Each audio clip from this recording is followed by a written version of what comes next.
Hello दोस्तों, आज हम पढ़ेंगे राजस्थान कला एवं संस्कृति का विषय, जिसमें हम राजस्थान के लोक वाद्य यंत्रों को जानेंगे। इससे पहले हमने राजस्थान के सभी लोक वाद्य यंत्रों के बारे में जाना, उनके प्रकार कौन कौन से हैं। जैसे पहला प्रकार है तत् वाद्य यंत्र, जिसको हम एक सुपर ट्रिक के साथ कंप्लीट कर चुके हैं। इसके बाद हमने पढ़ा था सुशिर वाद्य यंत्र, इसको भी हम एक मशक अली की कहानी के साथ कवर कर चुके हैं। और आज हम पढ़ेंगे घन वाद्य यंत्र। इसकी भी एक मज़ेदार ट्रिक है जो एक बार में ही सुन के आपको याद हो जाएगी और सारे घन वाद्य यंत्र याद हो जाएंगे। तो चलिए शुरू करते हैं अपनी मज़ेदार ट्रिक। लेकिन इससे पहले हमें जानना ज़रूरी है कि घन वाद्य यंत्र होते क्या हैं। तो चलिए पहले इसकी एक बार परिभाषा देखते हैं। वह वाद्य यंत्र जिनसे स्वरों की उत्पत्ति चोट या आघात से हो, वे घन वाद्य यंत्र कहलाते हैं। जिनको ठोक के, पीट के या चोट करके स्वरों की उत्पत्ति की जाए, वे घन वाद्य यंत्र कहलाते हैं। और ये सभी किसी न किसी धातु के बने होते हैं। तो ये हैं घन वाद्य यंत्र। तो चलिए अब देखते हैं इनकी एक सुपर ट्रिक। इसके लिए हमें एक कहानी याद करनी होगी। कहानी बहुत ही मज़ेदार है। तो कहानी शुरू होती है एक मगरमच्छ से। मगरमच्छ जो बहुत महान है, बहुत ही शक्तिशाली, बहुत ही बड़ा है। तो इतने बड़े मगरमच्छ को हम आदर से ही बोलेंगे, तो उसको हम बोलेंगे श्री मगरमच्छ। तो श्री मगरमच्छ जी कहीं जा रहे हैं। अब उन्होंने रास्ते में एक बार देखा, वहाँ से उन्होंने रम पी ली। अब रम पी ली उन्होंने, तब उनको नशा आ गया। अब उन्होंने एक टोकरा लिया और टोकरे में एक घंटा भर लिया। अब घंटा भर कर उन्हें थोड़ा तो होश है। अब वो झांक भी रहे हैं और हाँफ भी रहे हैं। अब वो झांकते हाँफते हुए जिम पहुँचे।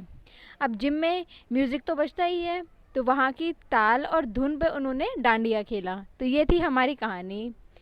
तो इस कहानी से हमें सभी शब्द के अर्थ दूसरे हमारे घन वाद्य यंत्र से लगाने हैं। तो चलिए अब हम देखते हैं हमारे कौन कौन से घन वाद्य यंत्र हमें याद हुए हैं। सबसे पहले हमने एक शब्द पढ़ा था श्री। श्री का अर्थ है श्रीमंडल। श्रीमंडल एक घन वाद्य यंत्र है। उसके बाद मगरमच्छ। मगरमच्छ से हमें अर्थ लगाना है कागरच। कागरच एक घन वाद्य यंत्र होता है। उसके बाद हम मगरमच्छ से घड़ियाल भी रिलेट कर सकते हैं। तो घड़ियाल भी एक घन वाद्य यंत्र है। नेक्स्ट हमने पढ़ा था रम। तो उन्होंने रम पी ली थी, तो इसका अर्थ हमें लगाना है रमझोला। तो रमझोला एक घन वाद्य यंत्र है। और उसके बाद हमने पढ़ा था टोकरे, क्योंकि टोकरे में उन्होंने घंटा भरा था। तो टोकरे का अर्थ है घन वाद्य यंत्र में टोकरियों, इसको टिकोरी भी बोलते हैं। तो हमारे 4 घन वाद्य यंत्र हमें याद हो गए। नेक्स्ट हमने पढ़ा था कि टोकरे में उन्होंने घंटा भरा। तो घंटे से हमें अर्थ लगाना है घंटा और वीर घंटा। ये दोनों ही घंटा शब्द से रिलेट करने हैं। और घंटे को टोकरे में भरा था, तो भरकर का अर्थ हमें लगाना है भरनी। तो ये सभी वाद्य यंत्र हमें याद हो गए हैं। श्री से श्रीमंडल, मगरमच्छ से कागरच और घड़ियाल, रम से रमझोला, टोकरे से टोकरियों और टिकोरी, घंटा से घंटा, वीर घंटा और भरकर से भरनी। नेक्स्ट हम कहानी के आगे के घन वाद्य यंत्र अब देखते हैं। कहानी का अगला शब्द था झांकते। तो मगरमच्छ जी झांकते हुए आ रहे थे। तो झांकते का अर्थ है झांझ और झालर। और वो हाँफ भी रहे थे, तो हाँफ का अर्थ है हाकल। अभी हमें सिर्फ इनके शब्द जानने हैं और इनसे कौन सा घन वाद्य यंत्र है। इसके बाद हम इसको और डीपली जानें, कौन कौन से वाद्य यंत्रों से क्वेश्चन पूछे जाते हैं और क्वेश्चन किस प्रकार के पूछे जाते हैं, उसको भी हम डिस्कस करेंगे। तो नेक्स्ट है हाकल। उसके बाद जिम। जिम का घन वाद्य यंत्र है गरासियों की लेजिम। ये लेजिम गरासियों लोगों में प्रसिद्ध है, इसीलिए इसको गरासियों की लेजिम कहते हैं। नेक्स्ट हमने जाना था ताल, क्योंकि उन्होंने जिम में ताल और धुन पर डांडिया किया था। तो ताल का अर्थ लगाना है ताल, करताल और खड़ताल। ये तीनों ही ताल से हमें अर्थ लगाने हैं। नेक्स्ट उन्होंने धुन पर डांडिया खेला था। तो धुन का अर्थ लगाना है धुरालियों और डांडिया से डांडिया। ये सभी घन वाद्य यंत्र हैं। तो चलिए अब इस ट्रिक में जो जो घन वाद्य यंत्र आए हैं, ये सभी हमने पहली बार जाने या उनको याद करने की कोशिश की है। इनके अलावा जो सभी कॉमन घन वाद्य यंत्र है, जिसको हम सभी जानते हैं, उसको अलग से लिया गया है। तो उसको भी एक बार देख लेते हैं। जो कॉमन घन वाद्य यंत्र हैं उनके नाम है मंजीरा, ये भी घन वाद्य यंत्र है। थाली, चिमटा, घुंघरू और घड़ा, ये सभी कॉमन घन वाद्य यंत्र हैं, इसलिए इनको ट्रिक में शामिल नहीं किया गया है। तो अब हम इनको डीपली जानेंगे कि किसी घन वाद्य यंत्र से किस प्रकार क्वेश्चन पूछा जाएगा। तो हम विद पिक्चर्स इनको करेंगे, सो डोंट वरी। इसके बाद हम इसको अच्छे से याद कर लेंगे और ट्रिक से आपको अच्छे से याद हो ही गया होगा। अगर अभी आपने तत्व वाद्य यंत्र और सुषिर वाद्य यंत्रों की वीडियो नहीं देखी है तो उसको आप पहले देखिए, उसके बाद घन वाद्य यंत्र कीजिएगा। सबसे पहले हम बात करेंगे मंजीरा। मंजीरा आप फोटो में देख रहे हैं, इस प्रकार का मंजीरा होता है। आपने मंदिरों में कीर्तन आदि को करते हुए यहाँ इसको देखा होगा। ये पीतल और कांसे की मिश्रित धातु से बनाया जाता है और ये मंजीरे हमेशा जोड़ों में ही बजाए जाते हैं। कामड़ जाति की महिलाएं मंजीरा बजाने में प्रसिद्ध हैं। ये 13 थाली नृत्य में प्रयोग करती हैं मंजीरे को। तो कामड़ जाति की महिलाएं 13 थाली नृत्यों में मंजीरे का प्रयोग करती हैं और आपने भक्ति कीर्तन में ढोलक के साथ मंजीरे को प्रयोग करते देखा होगा। तो ये मंदिरों में अधिक प्रयुक्त होते हैं। तो ये है मंजीरा। घन वाद्य यंत्र है थाली। तो आप सभी ने स्कूल्स में देखा होगा, थाली से वो टन टन टन की ध्वनि निकाली जाती है जिससे बच्चों को पता चलता है कि छुट्टी हो गई है। तो ये थाली वही थाली है। ये कांसे और पीतल की बनाई जाती है। इसको पुत्र जन्म पे बजाया जाता है और इसका प्रयोग ज़्यादातर इसीलिए भी किया जाता है। नेक्स्ट, कोलूमंड जोधपुर में एक गांव है, वहाँ पाबूजी के भक्त थाली नृत्य करने में प्रसिद्ध हैं। तो कोलूमंड जोधपुर हमें याद रखना है। पाबूजी के जो भक्त हैं, पाबूजी एक राजस्थान के लोक देवता हैं, उनके जो भक्त हैं ये थाली नृत्य करने में प्रसिद्ध है।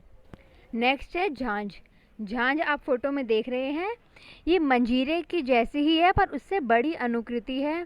ये शेखावत क्षेत्र में कच्छी घोड़ी नृत्य में इसका प्रयोग किया जाता है। तो शेखावत क्षेत्र हमें याद रखना है और कच्छी घोड़ी नृत्य में झांझ का प्रयोग किया जाता है।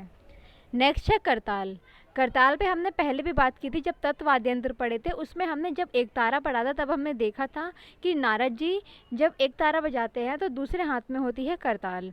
ये 2 चौकोर लकड़ी के टुकड़ों के बीच पीतल की छोटी तश्तरी इसमें लगी होती है जिससे ध्वनि उत्पन्न होती है। यह एक अंगूठे और दूसरा उंगलियों में पहना जाता है। तो ये है करताल। ये भी एक घन वाद्य यंत्र है। अब बात करते हैं भरनी।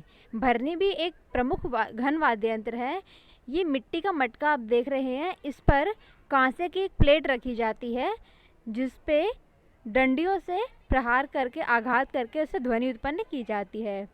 ये पूर्वी राजस्थान में सर्प के काटने पर जब इलाज किया जाता है उस समय भरनी को बजाया जाता है। तो पूर्वी राजस्थान से भरनी को रिलेट करके याद रखना है।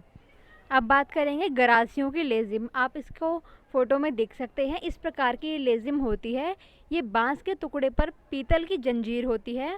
इसको हिलाने पर एक झंझनाहट की ध्वनि निकलती है और गरासियों की लेजिम नाम इसलिए पड़ा क्योंकि गरासियों के नृत्य में इसका प्रयोग किया जाता है। तो ये है गरासियों की लेजिम। तो इन सभी के नाम आपको याद रखने हैं और थोड़ी थोड़ी इनकी डिटेल्स याद रखनी है ताकि अगर प्रश्न इस प्रकार पूछा जाए कि निम्नलिखित में से कौन सा तत्व वाद्य यंत्र है, कौन सा घन वाद्य यंत्र है, तो आप उसको डिफाइन कर पाएँ। नेक्स्ट है रमझोल। तो रमझोल आप सभी ने देखी होगी, ये एक पट्टी होती है जिसपे बहुत सारे घुंघरू बंधे होते हैं और इसको पैरों में बांधा जाता है। होली पर गैर नृत्य और भीलों का चक्राकार नृत्य में रमझोल का प्रयोग किया जाता है। तो इस घन वाद्य यंत्र का नाम है रमझोल। हमारा लास्ट घन वाद्य यंत्र है खड़ताल। खड़ताल लकड़ी के 4 टुकड़ों से बनाया जाता है और इसको बजाने में मंडियार जाति प्रसिद्ध है। स्वर्गीय सादकी खां मंडियार इसके प्रसिद्ध वादक हैं। तो इनके प्रसिद्ध वादक का नाम याद रखना है और ये 4 टुकड़ों से बनाया जाता है और मंडियार जाति इसमें प्रसिद्ध है, ये भी याद रखना है। तो अब हमने पूरे घन वाद्य यंत्रों को जान लिया है। अब हम इसके कुछ क्वेश्चंस करते हैं ताकि हम देख पाएँ कि हमें कहाँ तक ये टॉपिक समझ में आया है। फर्स्ट क्वेश्चन है, निम्नलिखित में से कौन सा घन वाद्य यंत्र नहीं है। तो अगर हमें इसकी ट्रिक याद होगी, वो कहानी याद होगी, तो हम इसको आसानी से बता पाएंगे। ऑप्शन 1 है खड़ताल, करताल, झांझ या सींगी। जी हाँ, हमने कहानी में जाना था कि खड़ताल, करताल और झांझ ये तीनों ही घन वाद्य यंत्र है। सींगी जो है ये एक सुषिर वाद्य यंत्र है जिसको हम पहले ही जान चुके हैं। अब अगर आपने वो वीडियो नहीं देखी है तो इस वीडियो के डिस्क्रिप्शन से उसकी लिंक ले सकते हैं। चलते हैं नेक्स्ट क्वेश्चन पर। अगला प्रश्न है, निम्नलिखित में से कौन सा घन वाद्य घड़ियाल का छोटा रूप है? तो घड़ियाल भी एक घन वाद्य यंत्र होता है, तो हमें उसका छोटा रूप बताना है। ये भरनी है, चिमटा है, घंटी है या मंजीरा है? जी हाँ, इसका सही आंसर है ऑप्शन सी, घंटी। घड़ियाल को वैसे हम सभी घंटा के रूप में जानते हैं और इसका छोटा रूप होता है घंटी। चलते हैं अगले प्रश्न पे। अगला प्रश्न है, निम्नलिखित में से कौन सा घन वाद्य के लिए मंडियार लोग प्रसिद्ध हैं? तो अभी हमने इस पर बात की थी कि मंडियार लोग किसी घन वाद्य के लिए प्रसिद्ध हैं। वे थाली है, खड़ताल है, झांझर है या घुंघरू है? आपको ये बताना है। जी हाँ, इसका सही आंसर है ऑप्शन बी, खड़ताल। खड़ताल बजाने के लिए मंडियार लोग प्रसिद्ध है। हमारा लास्ट क्वेश्चन है, निम्नलिखित में से कौन सा वाद्य यंत्र चोट या आघात से स्वर की उत्पत्ति करता है? तो वे घन वाद्य है, अवनद्ध है, सुशिर है या तत्वाद्य है? जी हाँ, इसका सही आंसर है घन वाद्य, जिस पे हमने आज पढ़ा है कि घन वाद्य यंत्र कौन कौन से हैं, इसकी ट्रिक कौन सी है याद करने की, उनमें से इम्पॉर्टेंट कौन से हैं जो हमें याद रखने हैं, और फिर हमने कुछ क्वेश्चंस करे। तो ये थी हमारी पूरी घन वाद्य पे बनी वीडियो। अगर आपको ये ट्रिक अच्छी लगी हो तो इसको सब्सक्राइब करें, लाइक करें और शेयर करें, और ऐसे ही इम्पॉर्टेंट वीडियोस के लिए हमारे चैनल के साथ बने रहें। मिलते हैं अगली वीडियो में, उसमें हम जानेंगे अवनद्ध वाद्य यंत्रों के बारे में। धन्यवाद, मिलते हैं अगली वीडियो में।